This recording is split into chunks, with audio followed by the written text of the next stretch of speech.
అలా అవసరమైనది అదొక్కటే కదా. క్రిస్మస్ కోసం ఇన్ని తొందరలా, అవసరమైనది అదొక్కటే కదా అనే పాఠం. క్రిస్మస్ సీజన్ అనేది మొదలుగానే క్రిస్టియానిటీలో, క్రైస్తవంలో చాలామంది దేవుని పిల్లలకి ఉన్నటువంటి ఒక బాధ, పండుగల విషయంలో ముఖ్యంగా ఒక బాధ ఏంటంటే, ఈ మన చుట్టూ ఉన్నటువంటి హైందవ సోదరులు వాళ్ళకు లేస్తే ప్రతిరోజు పండగ. తెలుగువాడికి తెల్లారితే పండగ అని లోకంలో సామెత ఉంది. ప్రతిరోజు పండుగలు వాళ్ళకి. ఇస్లాం సోదరులకు కూడా పండుగలు క్రైస్తవులతో పోల్చినప్పుడు కాస్తంత ఎక్కువ ఉన్నాయి. ఎటొచ్చి పండుగలు పెద్దగా లేనివి క్రైస్తవులకు మాత్రమే. ఎన్ని పండుగలు ఉన్నాయి అని అంటే, క్రిస్మస్ ఒకటి, ఈస్టర్ ఒకటి. మరీ తక్కువయ్యాయి కదా అని చెప్పి ఒక పండుగను మనం క్రియేట్ చేసుకున్నాం. ఆ పండుగే సమాధుల పండుగ. ఇది తక్కువైంది కదా అని మళ్ళీ ఒక పండుగ కూడా కనుక్కున్నాం. దాని పేరే జనవరి 1. ఈ జనవరి 1ని మనం ఎందుకు చేసుకోవాలంటే దానికి ఒక భాష్యం కూడా కనుక్కున్నాం. అదేంటి అంటే, యేసు ప్రభుల వారు డిసెంబర్ 25 పుట్టారు. డిసెంబర్ 25 నుంచి జనవరి 1 వరకు ఎన్నో రోజు తెలుసా? 8వ రోజు. 8వ రోజు అంటే యేసు ప్రభు సున్నతి పొందిన రోజు. న్యూ ఇయర్ అంటే ఏదో అనుకోకండి బాబు, మా యేసు ప్రభు సున్నతి పొందిన రోజు తెలుసా మీకు? కాబట్టి ఆ రోజు కూడా మనం పండుగ చేసుకోవాలి. మొత్తానికి కాస్త కోస్తో అటు ఇటు ఆ మూలను ఈ మూలను అక్కడ ఇక్కడ ఉండేటువంటి కలిపితే ఎన్ని పండుగలు అయినాయి? 4. 365 రోజులకు గాను 4 పండుగలు అంటే అసలు మనం దేనికంటే ఎక్కువగా ఎదురు చూసే దేనికోసం అంటే పండక్కే. ఒకవేళ మనం మర్చిపోయిన మన చుట్టూ ఉన్న వాళ్ళు ఏమని అడుగుతారంటే, ఈ పండక్కి ఏంటి,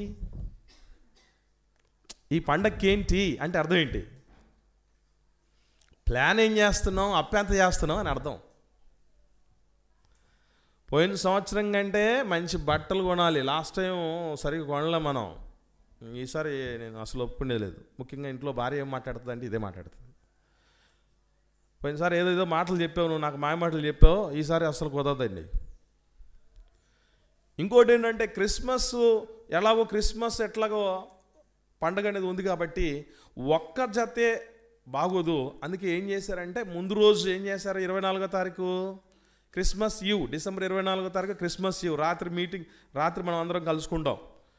ఆ రోజు ఆ పూటకు ఒక జత బట్టలు. మరుసటి రోజు అసలు క్రిస్మస్ ఉంది, ఆ రోజు ఒక జత బట్టలు. ఎట్లాగో జనవరి 1 వస్తుంది కదా, జనవరి 1 కూడా ఇంకోటి ఒక వెసులుబాటు కల్పించుకుందాం. 31వ తారీఖు రాత్రి ఒక జత బట్టలు. జనవరి 1వ తారీఖు కొత్త బట్టలు. కొత్త బట్టలు తొందర. ఎక్కడ కొందాం, ఎన్ని జతలు కొందాం, ఎంత ఖర్చు పెడదాం, దీనికోసం ఎంత అప్పు చేద్దాం. బట్టలు అయిపోయాయి. నెక్స్ట్ ఏంటి అంటే, ఇంటికి రంగులు మార్చాలి, రంగులు మార్చేసేయాలి, చర్చికి రంగులు మార్చాలి, డెకరేషన్ చేసుకోవాలి, స్టార్ పెట్టాలి. ముందు ఒక సైజు స్టార్ పెట్టాం, ఈసారి సైజు పెంచాలి.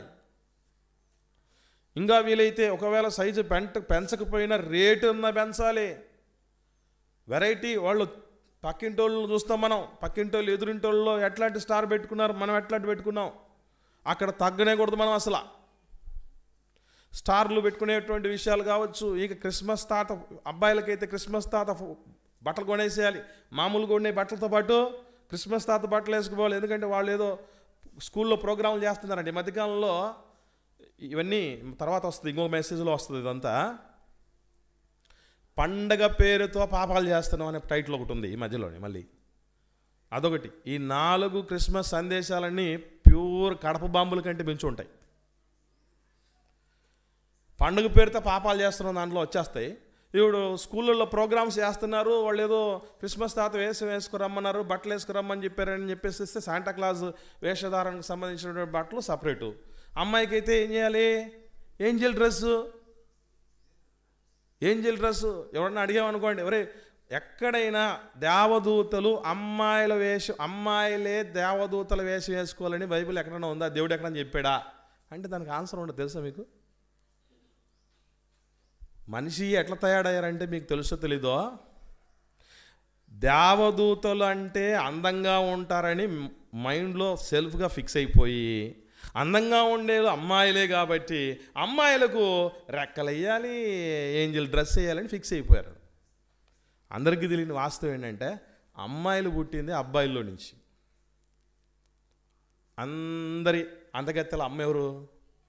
హవ్వమ్మ. హవ్వమ్మ ఎక్కడి నుంచి వచ్చింది? ఆదాం గారి నుంచి వచ్చింది. ఆ విధంగా తీసుకుంటే ప్రపంచ అందగత్తెలందరికీ మూలం ఎవరు అంటే పురుషుడే. ఎవరైనా ఏంజల్ డ్రెస్ వేసి పురుషుడిని చూసారా? అబ్బాయిని చూసారా? మీసాలున్న పిల్లోడిని ఏంజల్ డ్రెస్ వేస్తారా? పోని దేవదూత అమ్మాయే అన్నటువంటి రీతికి ఎక్కడైనా ఉందా అంటే అది లేదు. లేకపోతే మేము ఊరుకుంటామా? మేమే క్రియేట్ చేస్తామండి. ఏంటి మీ ప్రాబ్లం ఏంటి అసలు? అది మనకున్నటువంటి పరిస్థితి. కాబట్టి ఈ డ్రెస్సులతో ఈ డెకరేషన్లతో ఈ పెయింటింగ్ మార్పులతో లాస్ట్ ఇయర్ ఈ రకమైన కలర్ వేసాం, నెక్స్ట్ ఏ కలర్ వేద్దాం, ఎంత వేద్దాం, ఏ కోటింగ్లు వేద్దాం, ఏ డిజైన్లు వేసేద్దాం, ముందున్నటువంటి ఈ పరిస్థితులన్నీ తీసి ఇల్లు బీకి పందిరేసి మళ్ళీ వేరేది మార్చేసి ఏమైనా చేద్దామా? కేకుల విషయంలో ముందే జాగ్రత్త పడదాం. ఎంత కేక్ కొందాం, బంధువులు ఎంతమంది పిలిపించుకుందాం, మనమే పోదామా బంధువులు ఇంటికి, ఇలాంటి బంధువులు పిలిపించుకుంటే ఎంతమంది పిలిపించుకుందాం, ఏది చేసుకుందాం, ఏ వెరైటీ చేసుకుందాం, వంట మనుషులు పెట్టి చేయించుకుందామా, మనమే చేసుకుందామా? ఎక్కడికన్నా మంచి ఏది రీహాబిటేషన్ అంటే మంచిగా ఎంజాయ్మెంట్గా ఉండేటువంటి ఏమన్నా గేమ్స్ ఏమన్నా ప్లాన్ చేద్దామా? కొన్ని ఒక ప్లేస్కి వెళ్దామా?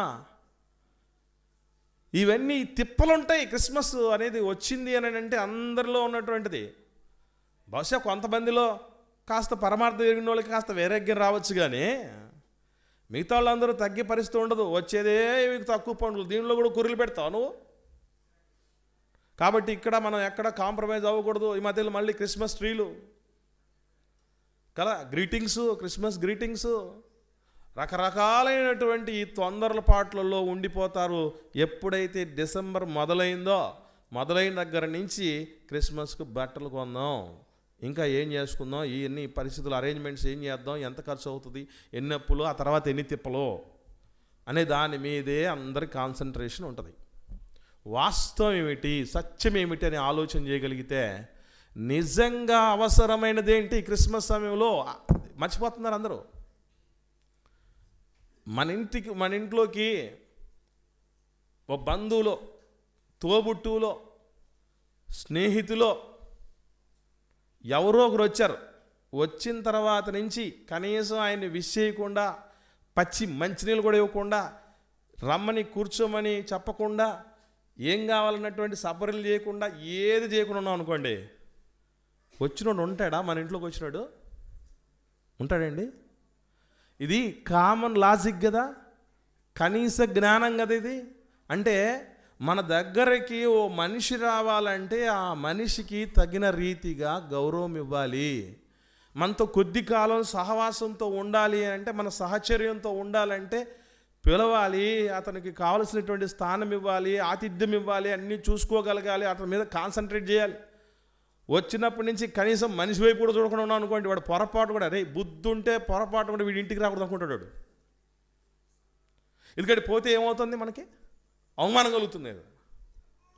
ఇక్కడ మీరు గమనించండి, లోకాలను కలగజేసినటువంటి సృష్టికర్తకు సంబంధించినటువంటి సెలబ్రేషన్ చేసేటప్పుడు ఆయన్నే పట్టించుకోకుండా ఆయన పేరిట తొందరలో. మీకు విషయం అర్థమవుతుందా? అవసరమైంది ఏంటి అని అంటే, ఆయన నిజంగా ఆయనకు ఒక ప్రదేశం ఆయనకు విలువనిచ్చి ఆయనకు స్థానం ఇచ్చినందుకు ఆ ప్రదేశం ఎంత గొప్పదైందో తెలుసా? ఒక నోరు లేని జీవము ఆయనకు చోటు ఇచ్చినందుకు, లేదంటే ఒక గుంపు మధ్య ఆయన ఉన్నందుకు కొద్ది కాలం అక్కడ ఎంత అద్భుతమైనటువంటి కార్యాలు జరిగాయి, ఎన్ని శ్రేష్టమైనటువంటి మేలులు కలిగాయి. ఈరోజు మనతో ప్రభు ఉండే క్రిస్మస్ మనం చేసుకుంటున్నామా లేదా? మనం చేసే ఈ పనులన్నిటి వల్ల ప్రభు మనతో ఉంటాడని అనుకుంటున్నామా లేదా అనే స్పృహ ఎంతమందికి ఉంది? ఎందుకు చెప్తున్నానంటే యేసు ప్రభువుల వారు జన్మించినప్పుడు అండి సత్రంలో మాత్రం చోటు లేదు. అంటే సత్రంలో ఎవరున్నారు? జనాభా లెక్కలు రాసే సమయంలో ఎవరున్నారు సత్రంలో అంటే మానవులు ఉన్నారు, మనుషులు ఉన్నారు. మనుషుల మధ్య ఏ మనుషుల కోసం అయితే ఆయన వచ్చాడో, దావీదు పట్టణమందు నేడు రక్షకుడు మీ కొరకు అంటే ఎవరి కోసం? గొర్రెల కాపరి కోసం కాదు. మీ కొరకు పుట్టి ఉన్నారంటే ఎందుకు ఈ మాటలు చెప్పారో చాలామందికి తెలియదండి. మనం రాసేస్తాం అంతే, ఫ్లెక్సీల మీద అన్నిటి మీద మీ కొరకు పుట్టి ఉన్నాడు, మీ కొరకు పుట్టి ఉన్నాడు. మీ కొరకు ఎందుకన్నారంటే మాట్లాడుతున్నది దేవదూతలు, మాట్లాడుతున్నది మనుషులతో. దేవదూతలమైన మా కోసం కాదురా వచ్చింది యేసు ప్రభు, మీకోసం మనుషుల కోసం అని చెప్పారు కనుక ఆ మాట వచ్చింది. ఒకవేళ ఏదన్నా అర్థమయ్యేటట్టు రాయాలంటే దాన్ని మనం ఏం చేయొచ్చు, మరలా మార్పు చేసేటప్పుడు ఒకటి తీసేయకూడదు, ఒకటి కలపకూడదని ప్రసంగ గ్రంథంలో ఉన్న మాట తీసేవాల్సిన అక్కర్లేదు. దావీదు పట్టణమందు నేడు రక్షకుడు మన కొరకు పుట్టి ఉన్నాడని రాసుకోవచ్చు, తప్పులేదు. ఎందుకు? ఆ చెప్తున్నది మనిషే, చెబుతున్నది మనిషికే కదా. మానవులము సాటి మానవులకు చెప్పేటప్పుడు మన కొరకే వచ్చాడని చెప్పడం ఉత్తమమైనటువంటి పని. అక్కడ దేవదూతలు చెప్తున్నారు కనుక దేవదూతల కోసం యేసు ప్రభు రాలేదు కాబట్టి మనుషుల కోసమే వచ్చాడు కనుక మనుషులతో చెప్తున్నారు కనుక మీ కొరకు అన్నారు వాళ్ళు. ఏ మనుషుల కోసం వచ్చాడో ఆ మనుషులు ఉన్నటువంటి సత్రంలో ఆయనకు చోటు లేకుండా పోయింది. పశువులున్న ప్రాంతం, పశువుల తొట్టి ఎవరికి సంబంధించింది? అది పశువులకు సంబంధించింది. పశువులు మేత కోసమో నీళ్ల కోసమో వాడేటటువంటి తొట్టి ప్లేస్ ఇచ్చేసింది. మీకు విషయం తెలుసండి, పశువుల తొట్టి, పశువుల పాక, యేసు ప్రభు పశువుల పాకలు పుట్టాడని మెసేజ్ చెప్పడం కాదు ముఖ్యం. ఇక్కడ గుర్తుపెట్టుకోవాల్సిన విషయం ఏంటంటే యేసు ప్రభుల వారు ఆ పశువుల తొట్టిలో కొద్ది సమయం ఉన్నందుకు, ఎక్కువసేపు ఏమో ఉండలా, సంవత్సరాల తరబడి ఏమో ఉండలేదు అక్కడ. ఆయన ఆ పశువుల తొట్టికి, ఆ పశువుల పాకకి ఎంత క్రేజ్ వచ్చింది తెలుసా అండి ప్రపంచవ్యాప్తంగా. ప్రతి సంవత్సరం క్రిస్మస్ టైంలో అక్కడక్కడ కూడళ్ళ దగ్గర పెద్ద పెద్ద చర్చిల ముందు ఏం చేస్తారంటే పశువుల పాక సెట్టింగ్ వేసేస్తారు. ఎందుకు తెలుసండి? కొద్ది సమయం లోకాలను కలగజేసిన సృష్టికర్త ఈ పాకలో, ఈ తొట్టె ఉన్న ప్రాంతంలో ఉండిపోయాడు. నేను ఒక ఇంటర్వ్యూ చూసా, అది మీకు తెలిసి ఉంటుంది. మిమిక్రీ శివారెడ్డి అని ఒక సినీ యాక్టర్ ఉన్నాడు. మిమిక్రీ శివారెడ్డి అని లేటెస్ట్గానే చూసాను. అది ఆయన షోకేజ్లో ఒక కప్పు, ఆ కప్పులో ఒక స్టార్ పెట్టుకున్నాడు. ట్రాన్స్పరెంట్ టైప్లో ఉంటుంది స్టార్. స్టార్ పెట్టాడు కప్పులో. యాంకర్ వచ్చి అతన్ని ఇంటర్వ్యూ చేస్తూ ఇదేంటి ఇది కప్పు పెట్టారు, కప్పులో స్టార్ ఉందని అంటే ఆయన అంటాడు, 20 ఏళ్ల క్రితం నా అభిమాన హీరో నా ఇంట్లోకి వచ్చి టీ తాగాడు. ఆయన సగం తాగిన తర్వాత నేను తీసుకొని ఆ సగం తాగి అందులో స్టార్ పెట్టాను. అంటే 20 ఏళ్ల క్రితం ఒక స్టారు ఒకరి ఇంటిలోకి వచ్చి కాఫీ దాకిపోయినందుకే కాఫీ కప్పు జాగ్రత్తగా పెట్టుకొని 20 ఏళ్ళ నుంచి జాగ్రత్తగా పగిలిపోకుండా, పింగాణి కప్పు అది. అలాంటిది అయితే మరి ప్రపంచవ్యాప్తంగా లోకాలనే కలగజేసిన సృష్టికర్త కొద్ది కాలం ఒక పాకలోకి ఉండిపోతే పాక కేకైంది. ప్రపంచవ్యాప్తంగా పాక సెట్టింగ్ ప్రతి సంవత్సరం వచ్చి పడుతుంది. అపార్ట్మెంట్లో పెట్టరు, అపార్ట్మెంట్ సెట్టింగ్ పెట్టరు, డూప్లెక్స్ సెట్టింగ్ ఇల్లు చూసారా, హంగులతో ధగ మెరిసిపోతున్నటువంటి దాన్ని అక్కడ పెట్టినా కూడా పాకే ఉంటుంది మళ్ళీ. ఎందుకంటే ఉన్నది ఆ పాకలోకి వచ్చాడు కాబట్టి.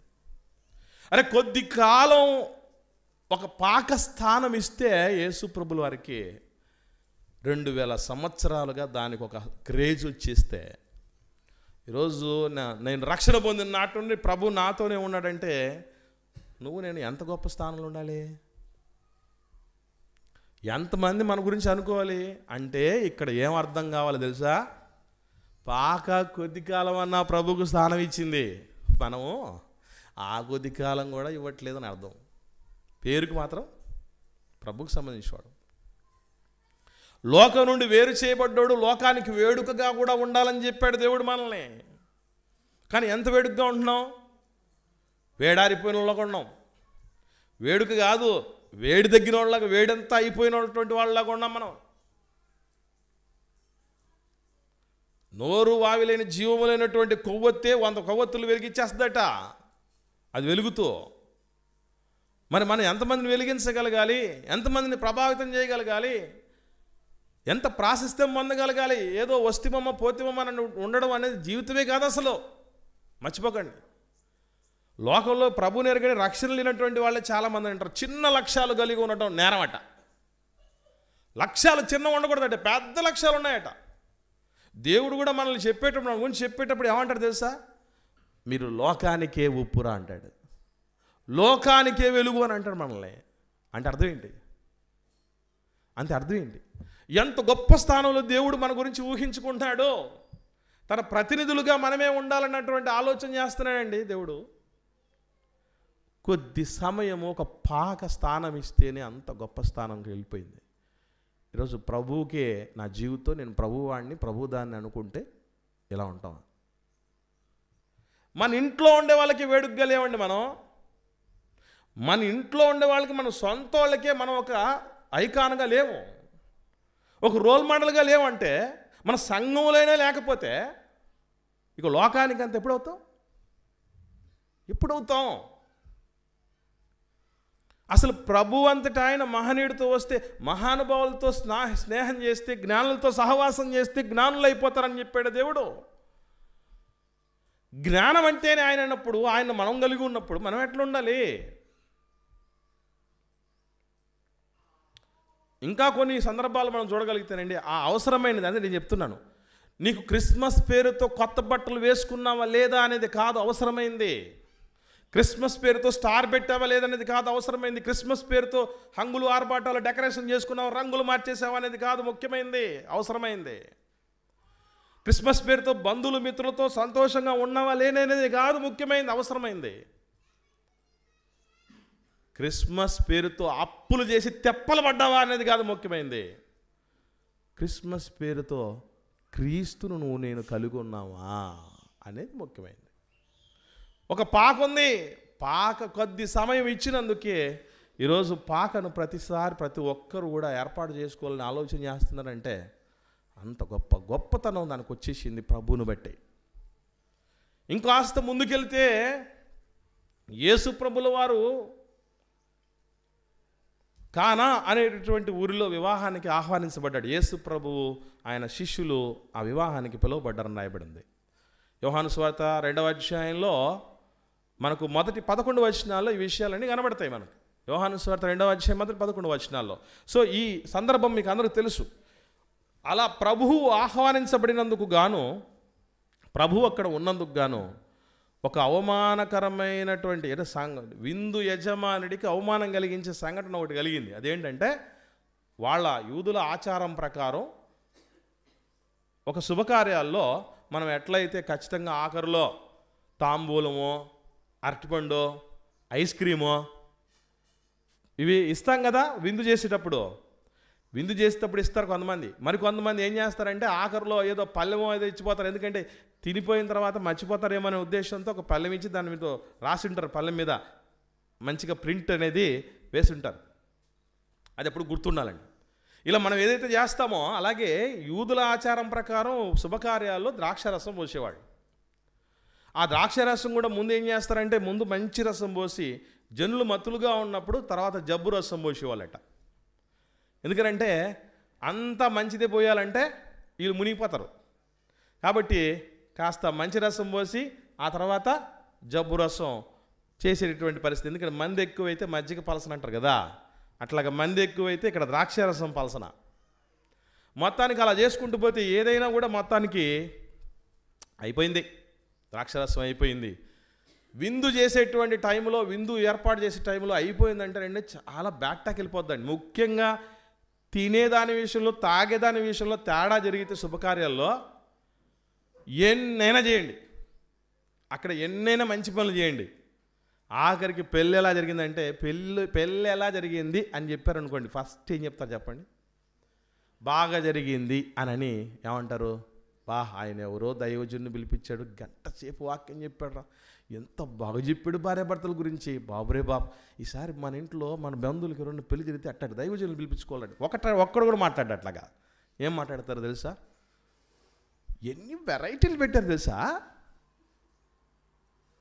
వెజిటేరియన్ తినేవాళ్ళకి సపరేట్ బఫే పెట్టాడు, నాన్ వెజ్ తినేవాళ్ళకి సపరేట్ పెట్టాడు. నాన్ వెజ్లు కూడా ఎన్ని వెరైటీలు పెట్టాడు రా బాబు. బైబిల్లో ఉన్న పుస్తకాలు కూడా అంత ఫ్రీక్వెంట్గా అంత తడుపుకోకుండా చెప్పలేడు, కానీ ఆ మెనూ చెప్పేటప్పుడు మాత్రం పర్ఫెక్ట్గా చెప్తారు. రొట్టెల్లో రకాలు పెట్టారు, తిండిలో మాంసాలు రకాలు పెట్టారు, ఫ్రైలు కొన్ని, డీప్ ఫ్రైలు కొన్ని, పులుసులు కొన్ని. పాప మళ్ళీ ఏంటి, ఎన్నిసార్లైనా తినొచ్చు. మరలా ఏంటి, ఎన్ని పెట్టారు కౌంటర్లు అంటే కావలసినన్ని కౌంటర్లు పెట్టారు. పెద్దగా క్యూ కూడా లేకుండా పెట్టారు. ఏం చేశారా పెళ్ళి, అంత తిండి దగ్గరే తాగుడు దగ్గరే. ఒకవేళ ఏదైనా తేడా జరిగింది అనుకోండి, మధ్యలో ఎక్స్పెక్టేషన్స్ మనం ఒక రకంగా ఉంటాయి, వచ్చిన వాళ్ళు ఇంకొక రకంగా ఉంటారు. అప్పుడు ఏం చేయలేక అప్పటికప్పుడు మళ్ళీ తెప్పించాలనో లేదంటే మళ్ళీ చేయించాలనో ఉన్నప్పుడు, పెళ్ళి కదండి ఇది, ముందు కనుక ఆలోచించక్కర్లా. కాస్త మిగలాలి కానీ తక్కువ రాకూడదు కదా. ఏం చేశారండి పెళ్ళి, బాగాలేదండి ఇది బ్రదర్, ఏం బాగాలేదు పెళ్ళి, ఏం చేసి చక్కగా జరగలేదు అంటారు. అంత అవమానకరమైన పరిస్థితుల్లో మంచి జరిగే పరిస్థితులు ఉంటాయి. తిండిలో కానీ తాగుళ్ళలో కానీ తేడా జరిగితే శుభకార్యాల్లో. అందుకే శుభకార్యాలు చేసేవాళ్ళు ఎక్కువ ఏం చేస్తారంటే, 100 మంది వస్తారని అనుకుంటే ఏం చేస్తారంటే 200 మందికి చేస్తారు. మిగిలిన పర్లేదు, తక్కువ కాకూడదు అని అనుకుంటారు. ఈయన ఎన్ని జాగ్రత్తలు తీసుకున్నా కూడా అయిపోయింది. ఈ అయిపోయినటువంటి పరిస్థితుల్లో అక్కడ యేసుప్రభు ఉన్నాడు కనుక ఏం జరిగింది అంటే, నీళ్లను ద్రాక్షరసం పక్క ఊరు నుంచి తెప్పించలా ఆర్డర్లు. ఆల్రెడీ మందు షాపుడు మాకు తెలుసు, ఒక్క ఫోన్ కాల్ కొడితే ట్యాంక్ నిండి పంపిస్తాడు.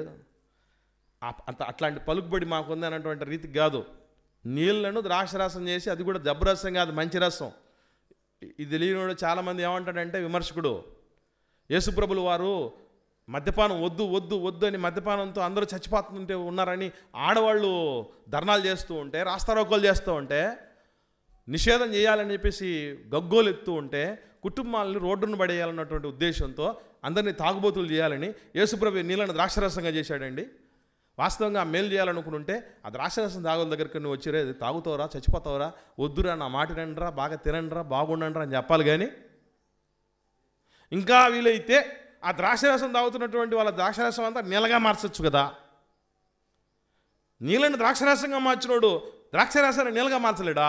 అట్లా మార్చుంటే బాగుంది కదా అని చెప్తారు. యేసుప్రభుల వారు మత్తొచ్చి చెడిపోయే విధంగా, లివర్లు అన్నీ చెడిపోయే విధంగా, ఆరోగ్యం పాడయ్యే విధంగా ఉన్న ద్రాక్షారసాన్ని కాదు ఆయన తయారు చేసింది, మంచి రసాన్ని పంపించాడు అని రాయబడింది. గుడ్లప్పకిచ్చి కళ్ళు పెట్టుకొని చూసి చదవగలగాలి బైబిల్ని. అక్కడ చెప్పబడిన మాట చాలా క్లారిటీగా ఉంది, అద్భుతం అని రాయబడింది. అది అందరినీ బాగు చేయడానికి, అందరినీ చెడగొట్టడానికి చేశాడని చెప్పడం, అది అద్భుతం అని చెప్పబడి.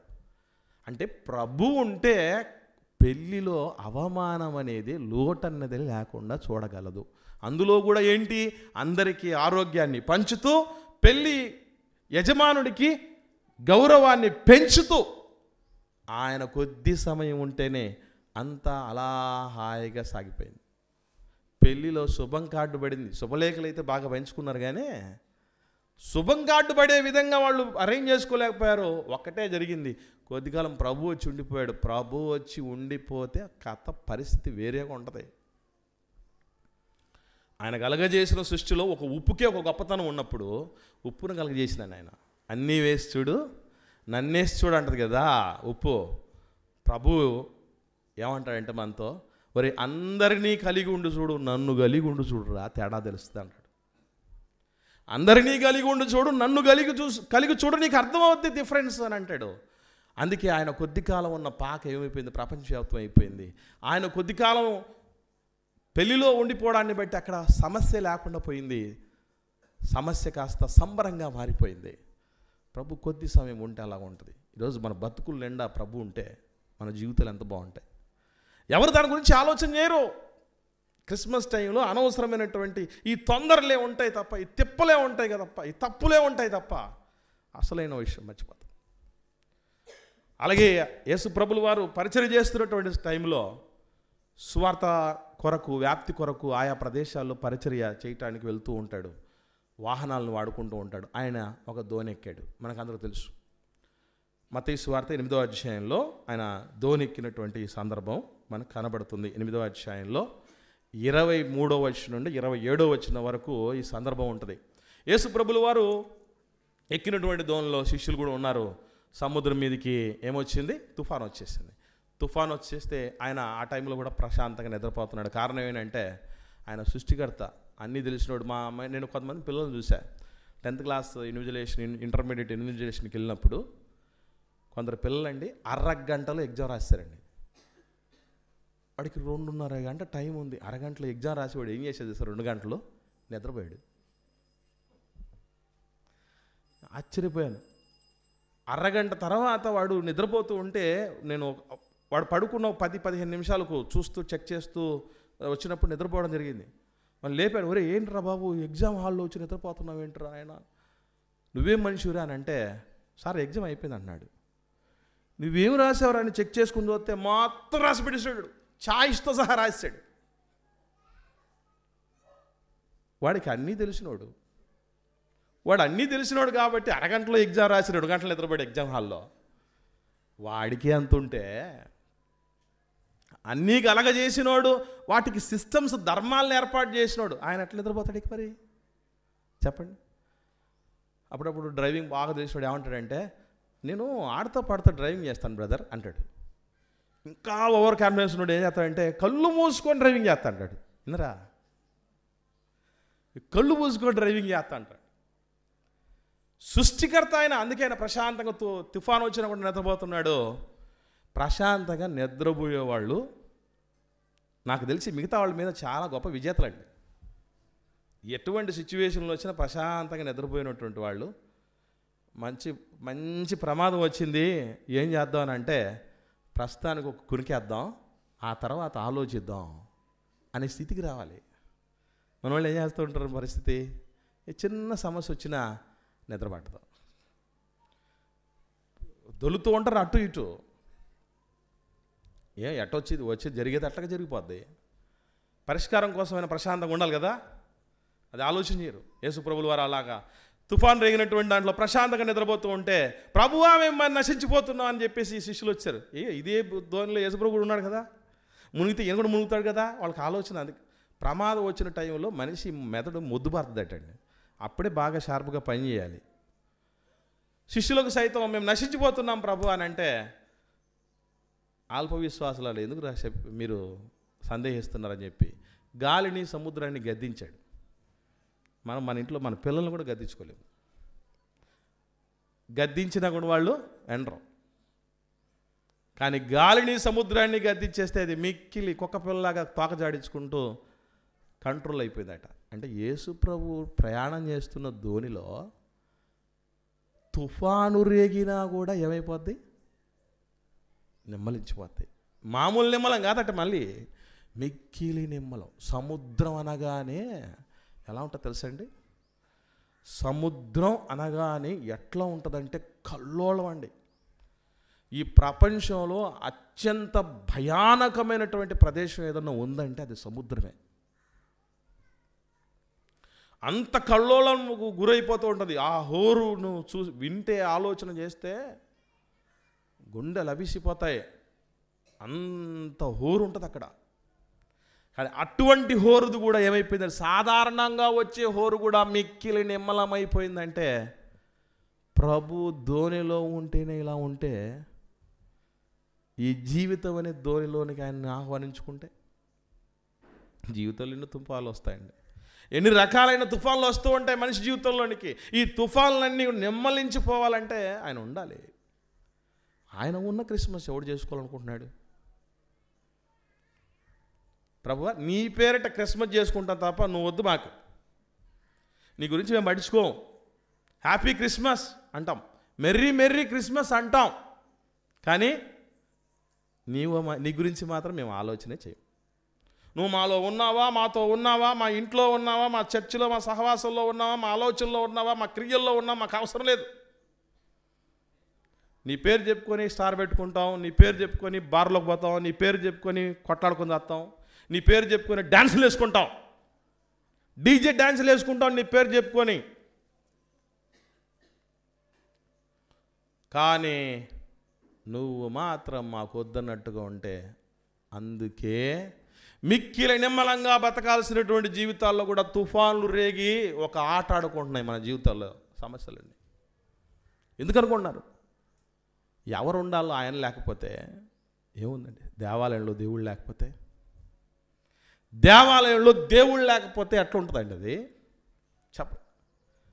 ఈ దేహం దేవాలయం కాదు, ఈ సమాజం దేవాలయంగా, ఈ సంఘాన్ని దేవాలయంగా, ఈ సహవాసాన్ని, ఈ కుటుంబాన్ని దేవాలయంగా చూడాలనుకుంటున్నాడు దేవుడు.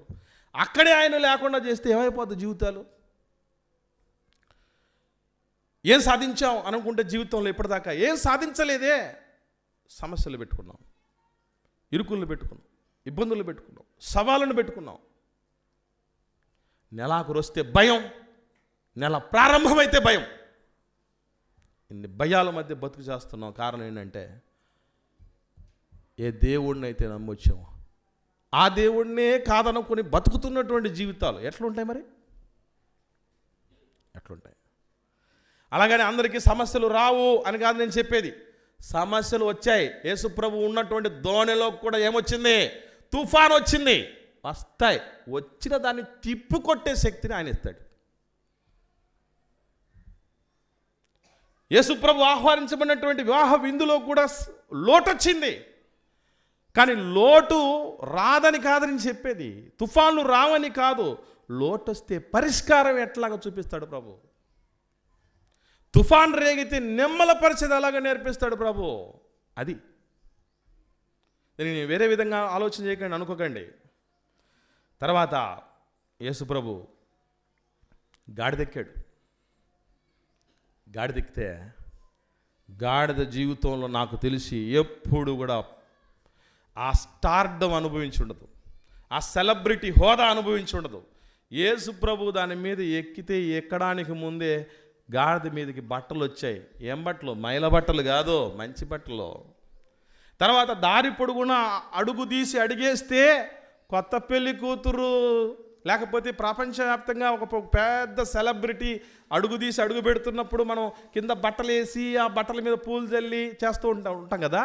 అట్లా గాడిద అడుగు తీసి అడుగు వేస్తూ ఉంటే బట్టల పరిచయంలో కొంతమంది అంట, కొమ్మల పరిచయంలో కొంతమంది అంట, కేకలు మరొక వైపు, కోలాహలం, పండగ వాతావరణంలో ఊరేగించబడుతున్నాడు ప్రభు. కొద్దిసేపు గాడిద ఎక్కినందుకు గాడిదకి ఎటువంటి పరిస్థితి వచ్చిందంటే, చుబుకుల దెబ్బలతో ఉంటున్నటువంటి గాడిద, తిట్లు తింటున్నటువంటి గాడిద, మైల బట్టలు మోసే గాడిద కొంతకాలం ప్రభువును తనను మోసినందుకు ప్రభుని ఏమైపోయిందంటే దాని స్థితి గతి మారిపోయింది. ఇంతకుముందు చెప్పాను, సందర్భం వచ్చింది కాబట్టి మళ్ళీ చెప్తున్నా. యేసుప్రభుని ఈరోజు మోసిన గాడిద మరుసటి రోజు మామూలుగానే అయిపోయిందట. మైలబట్టలు మోసేస్తుంది, గాడిదని తిట్టేస్తున్నారు, దాన్ని కొడుతున్నారు, దానికి అన్ని రకాలైనటువంటి ఇబ్బందులు పెడుతున్నారు. అందరూ పోతున్నారు, మిగతా గాడిదలాగా చూస్తున్నారు దాన్ని. అప్పుడు మాట్లాడిందంటే మరొక గాడితో ఏమనంటే, నిన్నటి దాకా నన్ను ఎంత బాగా చూసుకున్నారు వీళ్ళు, నాకు దారి పొడుగున బట్టలు పరిచారు, కొమ్మలు పరిచారు, జయము జయము హోసన్న హోసన్న అన్నారు.